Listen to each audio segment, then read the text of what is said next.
terceiro e último bloco da Parola 64 sobre orações do Antigo Testamento. Vai começar logo depois da vinheta. Nós vamos falar um pouquinho agora sobre o rei Ezequias. Olha só que bate-papo incrível nós tivemos agora. Acompanha a gente. Os Paroleiros, todas as terças, quintas e sábados, uma nova roda de conversa bíblica e simples. Vambora, que hoje é dia de parola! Muito bom, pessoal, estamos de volta aqui no terceiro e último bloco da Parola 64 sobre orações no Antigo Testamento. Desafio você a assistir o primeiro e segundo bloco, tem conversas incríveis ali. Realmente está sendo um tema que está surpreendendo, meninos. Nós começamos lá na primeira semana falando sobre os princípios de oração, colocamos os fundamentos, por que orar, como orar, para quem orar. Semana passada foi um deleite aqui de ensino, de experiências, de vivências com o Xandão. Matamos a saudade do Xandão, não sei vocês, mas estava com uma saudade lascada de bater um papo com ele. Foi muito bacana mesmo. Mas hoje, então, nós vamos dar esse terceiro e último bloco dessa parola. Então, falamos sobre Abacuque, falamos sobre Ana, e agora o foco é o rei Ezequias. Rei Ezequias, que está, essa oração do rei Ezequias está relatado em dois textos, está lá em 1 Reis 20, né? E também em Isaías 38. Exatamente. Isaías 38, então, vai contar para a gente, vamos fazer um resuminho bem rápido aqui. O profeta Isaías chega até a casa do rei e fala assim, olha, coloca a tua casa em ordem, porque você vai morrer. E então, Ezequias, diante dessa ordem, dessa sentença, diz a palavra aqui que ele virou para a parede, né? E ele fez a seguinte oração. Lembra-te, Senhor, peço-te, de que andei diante de ti com fidelidade, com inteireza de coração, e fiz o que era reto aos teus olhos. E chorou muitíssimo. Então veio a palavra do Senhor a Isaías, dizendo, vai e diz a Ezequias, assim diz o Senhor, o Deus de Davi, teu pai. Ouvi a tua oração e vi as tuas lágrimas, e acrescentarei, pois, aos teus dias 15 anos. Uma coisa que eu achei interessante aqui, dessa passagem, que existe uma ordem, uma orientação para o rei, por parte de Deus, que é coloque a tua casa em ordem, né? E aí, então, Ezequias chora, e eu não vejo aqui, meninos, na oração, em nenhum momento Ezequias dizendo assim, Senhor, me dá mais alguns anos de vida para que eu possa fazer isso, porque lá em casa está complicado, as coisas estão um pouco mais demoradas, eu acho que não vou conseguir fazer isso rápido, né? Não foi essa a oração. A oração foi uma oração, na minha opinião, uma oração de medo, uma oração cheia de emoção, vamos dizer assim, mas eu tenho a sensação que Ezequias, assim, ficou com muito medo. E não recebeu bem a notícia da sua morte. Então, Deus responde a seguinte coisa, olha, então você vai ganhar mais 15 anos de vida, tá? Então, faça bom uso disso. E então, a história vai contar pra gente que Ezequias não colocou a casa em ordem, que Ezequias teve um filho, e esse filho foi o pior rei que Israel poderia ter. Qual que é a reflexão que eu faço a respeito dessa oração, gente? Quantas coisas nós temos recebido de Deus e nós não temos tido sabedoria para administrar aquilo que Deus nos dá e nós transformamos essas bênçãos em maldição. Transformamos essa bênção em momentos ruins, ou, aliás, em decisões ruins. Vou dar um exemplo. Senhor, eu queria tanto ter uma casa na praia para que eu pudesse descansar com a minha família, para que eu pudesse, enfim, ter um tempo de refrigério. Aí Deus vai lá e dá a casa na praia para a pessoa, e o que acontece? Ela nunca mais vai no culto de domingo, porque no domingo ela está na praia. Coisas como essa, por exemplo, que são exemplos que a gente escuta várias e várias vezes ao longo dos últimos anos dentro do contexto de igreja, mas o fato é, Deus abençoou a vida de Ezequias, mas Ezequias não teve sabedoria para lidar com essa bênção, né? Então, colocar a casa em ordem aqui era uma ordem, uma determinação muito clara de Deus, de que algo não ia bem, algo não estava funcionando bem. E por conta disso, uma sentença foi derramada sobre a cabeça do rei Ezequias. Ele não teve esse alerta de ter esse insight e falar assim, opa, estou ganhando mais tempo de vida, mas eu preciso colocar minha casa em ordem. Eu preciso colocar as minhas coisas nos devidos lugares, para que tudo isso flua e que esse tempo que Deus está me dando a mais seja um tempo de bênção. Vocês já viram histórias como essa? De gente que transforma a bênção em encrenca na vida, meninos? Eu acho que um ponto importante, antes de entrar nessa pergunta, é a gente fazer uma distinção aqui, porque muitas vezes, quando as pessoas leem esse texto, fazem a seguinte pergunta. Se Deus sabia que Ezequias ele ia errar, por que Deus, então, ele dá 15 anos de vida? E a gente precisa fazer um parênteses aqui, porque senão nós vamos cair numa incredulidade aqui e num erro muito importante. Nós não podemos nos esquecer de que, gostei dessa fala do Arthur, ele recebeu uma bênção, mas nas mãos dele se tornou uma maldição. Isso me faz entender que Deus ele coloca diante de nós a bênção e a maldição, o caminho de vida e o caminho de morte. Compete a nós escolhermos o caminho correto. Deus tinha dado uma orientação para o rei Ezequias para que ele colocasse em ordem a sua casa. Então você vê que ele é abençoado por Deus, só que ele não cumpre os propósitos e aquilo que Deus tinha falado para ele. Então você que está nos ouvindo, é importante que você saiba disso. Você tem uma responsabilidade no que tange a resposta que Deus deu para você. A gente cita muito esse exemplo que o Arthur fala da casa na praia. E aí vem sempre aquela brincadeira, mas se Deus sabia, por que Deus deu a casa na praia? Ei, Deus deu a casa na praia, Deus deu o carro para você, Deus te abençoou, mas para você continuar sendo fiel na casa do Senhor. Porque esse texto, ele começa por falando que a oração dele é uma oração de mendicância. É uma oração que joga no rosto de Deus tudo que ele faz. É o famoso, Deus, eu sou dizimista.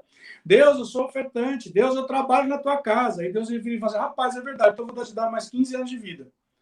E ao invés de a pessoa continuar sendo fiel, o que ela faz? Aí ela faz da jaca uma pantufa. E aí é um ponto importante. Por quê? Deus, ele não tira de nós o livre-arbítrio.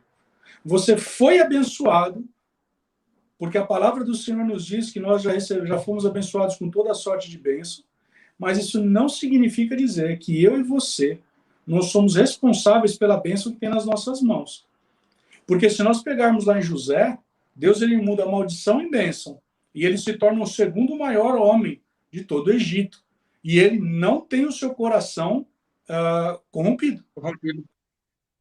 Então, só fazendo esse parênteses aqui, para que você que está nos assistindo, para você que está nos ouvindo, você não tenha um entendimento distorcido a respeito disso. Até porque, em alguma das outras parábolas aqui nós já falamos sobre isso, Deus ele não interfere no nosso livre-arbítrio, para que nós tenhamos, para que Deus tenha o controle sobre as nossas vidas. A palavra de Colossenses tem que se fazer presente, que habite ricamente em vós a palavra de Deus, porque Deus ele continua sendo soberano. Então, o que acontece com o rei Ezequias aqui ele é abençoado, Deus ouve o clamor do coração dele, mas diante dele tinha a morte e a bênção e a maldição, a morte e a vida. Então, muitas vezes nós temos orado, Deus me prospera, Deus me abre essa porta de emprego, e Deus abre a porta de emprego. Deus te dá um emprego melhor. Deus, eu preciso desse contrato assinado. E isso acontece. Só que como está o teu coração a respeito disso? E aí, no primeiro bloco, nós falamos a respeito de Abacuque ter o coração dele mudado. O coração de Ezequias não mudou. Ele só quis ter a bênção de Deus, mas ele não quis ter o Deus da bênção. Mas é aí que tá. Linkando, Will, com o que você falou com a com a deixa que o Arthur deu, Filipenses, capítulo 3, no verso 16, o apóstolo Paulo faz a seguinte orientação: andemos de acordo com aquilo que já alcançamos. Se eu fui abençoado, Deus colocou diante de mim bênção e maldição. Se eu fui abençoado, eu preciso andar de acordo com a bênção. Né? E quem tem o potencial de desvirtuar o caminho que Deus estabeleceu a partir das minhas ações sou eu mesmo. Eu tenho condições de transformar a bênção em maldição, e foi o que Ezequias fez. Agora, olha que coisa interessante. Quando Deus fala com Ezequias, no capítulo 38, Deus diz para Ezequias o seguinte, lá no começo: põe a tua casa em ordem, você vai morrer. A sentença Deus tira. O você vai morrer, Deus tira. E Deus não retira a ordem. A ordem é: põe a tua casa em ordem. E mais do que isso, depois, quando Deus diz para Ezequias: vi as tuas lágrimas, escutei a tua oração, vou te dar 15 anos, Deus ainda faz algo mais. Deus diz assim: livrar-te-ei do rei da Síria e livrarei a nação. O que Deus está falando? Ó, as pedras no sapato que você tem, eu vou arrancar elas para que você cumpra com aquilo que eu te estabeleci cumprir. Eu vou tirar a sua dor de cabeça, Senaqueribe, do teu caminho. Eu vou tirar a ameaça da Síria do teu caminho. Eu vou tirar aquilo que te tira o sono, para que você dê atenção, penso eu, tá? Isso não está escrito, mas penso eu, para que você dê atenção para aquilo que eu te mandei fazer. Coloque a sua casa em ordem. Então a bênção estava na mão de Ezequias. E eu paro para pensar o seguinte: de fato, Ezequias fez a oração do desespero. A gente só sabe que tem uma oração porque Deus fala: ouvi a tua oração. Né? Mas o que é registrado tanto no livro de Isaías quanto no primeiro livro de Reis é o choro de Ezequias. Mas tem uma oração porque Deus disse que ouviu. Mas eu acho interessante que, por exemplo, se a gente voltar um capítulo antes no livro de Isaías, se a gente voltar lá no 37, tem uma oração de Ezequias muito detalhada. Então, quando Ezequias orou de maneira audível, aí há uma oração que está bem detalhada, né? Que está toda registrada aqui, o que Ezequias falou acerca da ameaça do rei da Assíria contra ele, o que me faz entender que se houvesse uma oração verbalizada ali no capítulo 38 de Isaías, essa oração ela estaria registrada aqui para nós. Né? Aparentemente, essa oração não existiu, mas Deus entendeu ela.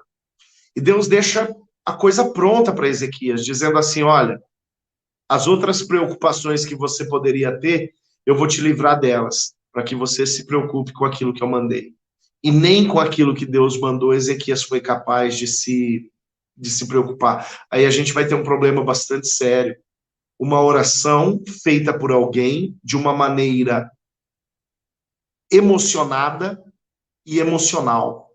Diferente da oração de Ana, que foi falado lá pelo Wilson no segundo bloco, que foi uma oração emocionada, mas não foi emocional. Ana orou emocionadamente, fez um voto, cumpriu o seu voto. Ezequias orou emocionadamente, chorou um monte na presença de Deus, mas aquilo que Deus havia estabelecido para ele não cumpriu. O coração dele não mudou. Na verdade, eu estava aqui folheando o livro meu livro, e tem na semana 11 uma reflexão chamada Põe em Ordem a Tua Casa. Uma coisa que eu queria pontuar dentro dessa oração também, eu acho que é bastante importante, é a falta de cuidado que Ezequias teve com as futuras gerações, né? As consequências das nossas escolhas que afetam gerações futuras, né? Eu até abri no bloco da hora da oração dizendo que o filho de Ezequias foi o pior rei que Israel já teve, né? E Então, quando a gente pensa muitas vezes só no nosso momento presente, sem pensar nas consequências dos nossos atos, as nossas orações podem se tornar algo muito perigoso, né? O filho de Ezequias, ele foi gerado exatamente nesses 15 anos que Deus deu a mais para ele. Então, ao invés de plantar bons frutos, ao invés de plantar boas sementes, como o Wilsinho já pontuou, os últimos 15 anos de Ezequias parece que foram piores do que os primeiros, né? Porque as consequências foram desastrosas, né? E acho que é uma coisa que é muito importante da gente pontuar também, é que a ordem que Deus fala de colocar a casa em ordem, não dá para a gente desassociar, nesse caso, a casa natural da casa espiritual, né? Provavelmente o mundo interior de Ezequias estava totalmente desestruturado. Uma oração que chora, como você mesmo falou, Paulinho, e aí, anos depois, ele vai e abre o tesouro todo para o inimigo, né?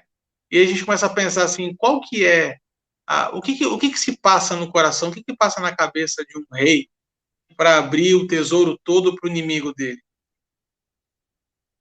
Na minha cabeça, de repente, pode ser um orgulho. O Wilson gosta muito de falar que toda a raiz do pecado é orgulho, né? Eu fico imaginando... Era vanglória. Ele queria mostrar, cara, olha quem eu sou, olha a minha riqueza, olha meu arsenal, né? E aí, vamos fazer uma ponte? Quantas vezes muitos cristãos, quando tem uma oração respondida, não se comportam dessa forma? Você está falando isso só porque no meu carro está lá, né? Presente de Deus, né? Quantas vezes os cristãos se comportam dessa forma? Tem uma oração atendida, já se começa a se comportar como o intocável, né? O hiper espiritual, que tem as respostas, as orações todas respondidas. A soberba é algo que tem que ser sempre muito bem tratada no coração, né? E até mesmo, né, essa utilização da bênção ou da resposta, ou seja, que nome a gente quiser dar, justamente para ter